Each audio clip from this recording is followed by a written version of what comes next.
Hello everyone and welcome back to another video. So today we have two things to talk about. The first thing is going to be Zone Mortalis, because there are rumours on the interwebs at the moment that it will be returning in plastic format, and also we got the Eldar prices for all the new Eldar stuff that is going on pre-order next week. I want to talk about that since a lot of people are discussing the price point of it at the moment in time. So let's jump in and let's get started. So I think we should actually start with, for me anyway, it's kind of the biggest news, is the Zone Mortalis returning as potential plastic kits from Games Workshop. Now, I received this information last night from a chap over on Facebook, and he told me that since Forge World have stopped making Zone Mortalis, well, I think it's on last chance to buy still now, or it may have already sold out at this point. And he told me that it is going to be returning under GW, and GW are going to be producing it in plastic. The Zone Mortalis stuff was some of the best-selling kits apparently, and GW want to take over the production for it, and they want to relaunch it, and they're going to be relaunching it under the Necromunda brand. Like they're planning this whole new Necromunda phase when it comes to selling that game mode, and with it they want to launch Zone Mortalis as part of that and market it as part of the whole Necromunda brand. Now, I actually posted about these rumours on a website called Bolton and Chainsaw. For those of you who don't know, it's a really good fan site for 40k fans. If you haven't joined it yet, you should totally come over, because it is an amazing site full of 40k fans. Like I said, loads of like models and all that kind of stuff that people post. Now, when I posted the thread on there, someone else linked me to a link that said, oh yeah, someone mentioned this the other day, and they sent me a link, a part of this thread,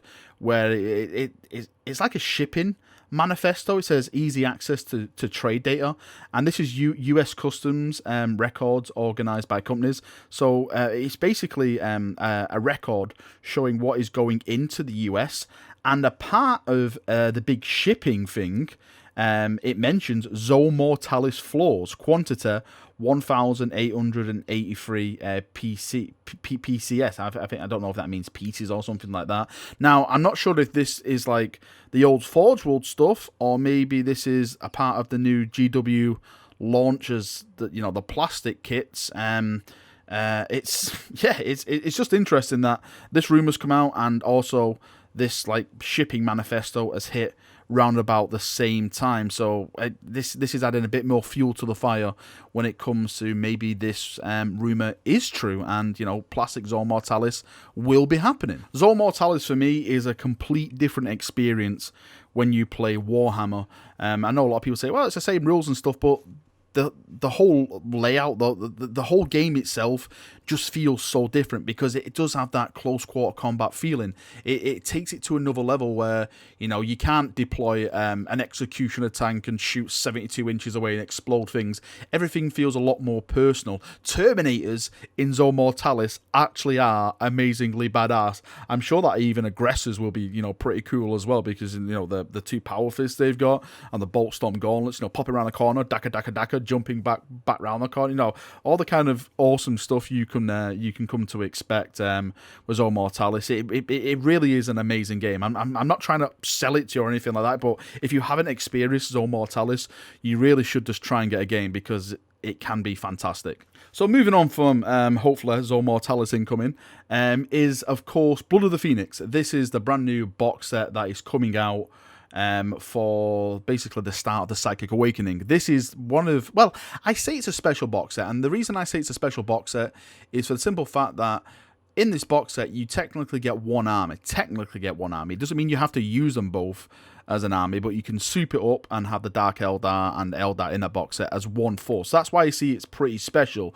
But I can argue that the pricing that we've just got for it, which is £140, so for that £140, you get, of course, the Eldar in there, so it's 22 plastic infantry, 3 vehicles, the rules, dedicated narrative campaign, but you've got the characters in there, Jainzar and Drazar and stuff like that. So those are part of the full box set, but for £140, now, if I was a Space Marine player and this was a Space Marine box set and it was pure Space Marines, well, again, you can probably argue that the Horus Heresy box set was one force. Yeah, you definitely can argue that. But that is not really 40k, that is Horus Heresy.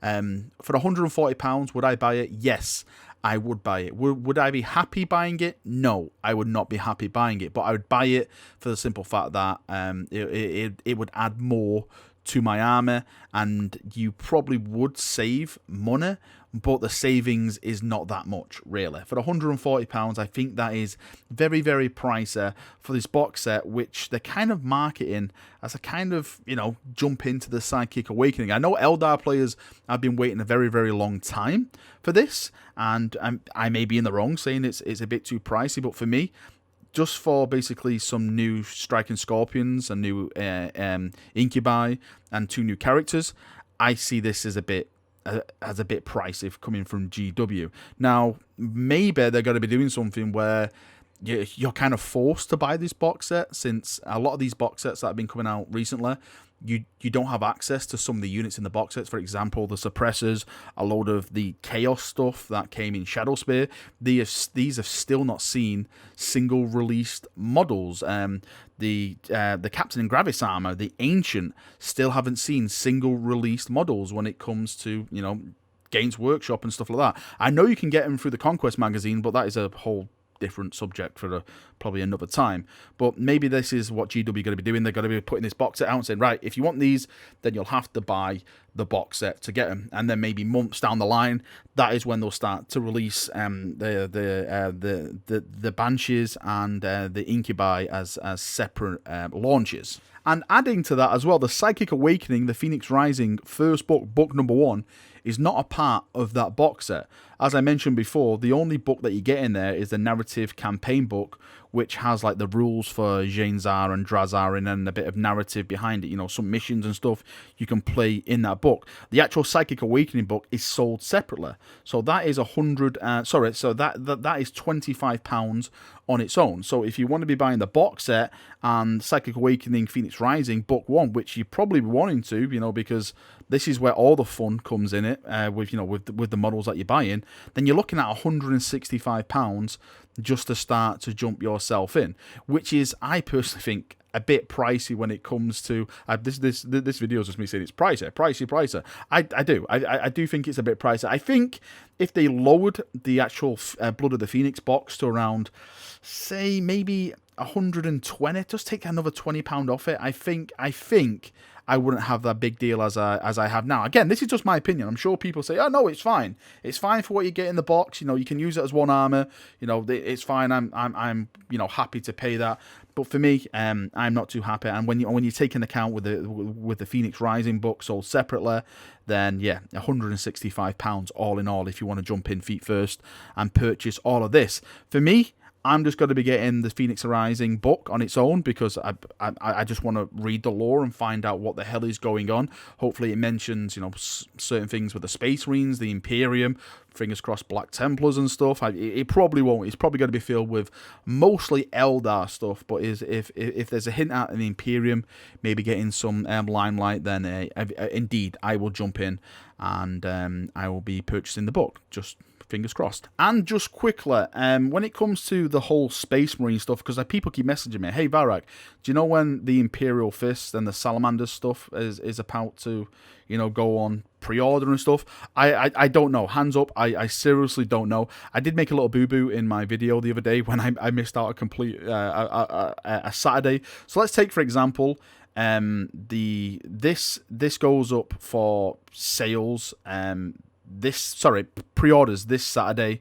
So technically on the Sunday, which is the 13th, they may say, hey, what's coming out on pre-order next weekend is the Imperial Fist one. So that would make Sunday the 19th the pre-order day for the Imperial Fist / Salamander stuff to be released on Saturday the 26th.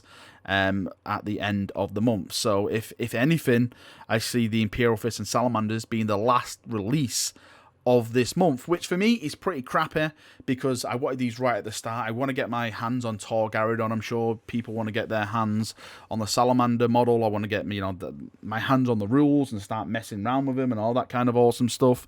But it's looking like it's going to be right at the end of the month when it comes to the Imperial Fist and Salamanders for their launch. Alright, Chaperoonios, so that is me done for another video. Thank you for coming, thank you for watching. Of course, leave your thoughts, feedback, everything like that down below in the comment section.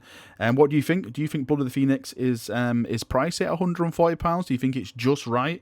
Yeah, leave your thoughts, feedback down there, and we'll have a nice little discussion. It's okay, you can disagree, you can agree. It doesn't really matter. Everyone is their own person. Everyone has their own opinion on the subject. Thank you for coming, thank you for watching. Enjoy yourself. I'll see you all very, very soon. See you now, and bye-bye.